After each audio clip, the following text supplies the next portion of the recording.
فقلنا اضربوه ببعضها كذلك يحيي الله الموتى ويريكم آياته لعلكم تعقلون ثم قست قلوبكم من بعد ذلك فهي كالحجارة أو أشد قسوة وإن من الحجارة لما يتفجر منه الأنهار وإن منها لما يشقق فيخرج منه الماء وإن منها لما يهبط من خشية الله وما الله بغافل عما تعملون أفتطمعون أن يؤمنوا لكم وقد كان فريق منهم يسمعون كلام الله ثم يحرفونه من بعد ما عقلوه وهم يعلمون وإذا لقوا الذين آمنوا قالوا آمنا وإذا خلا بعضهم إلى بعض قالوا أتحدثونهم بما فتح الله عليكم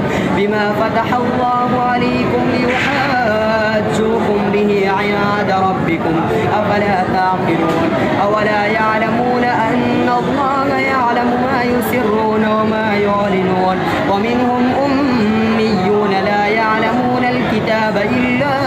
أماني وإن هم إلا يظنون فويل للذين يكتبون الكتاب بأيديهم ثم يقولون هذا من عند الله ليشتروا به ثمنا قليلا فويل لهم مما كتبت أيديهم وويل لهم مما يكسبون وقالوا لا تمسنا النار إلا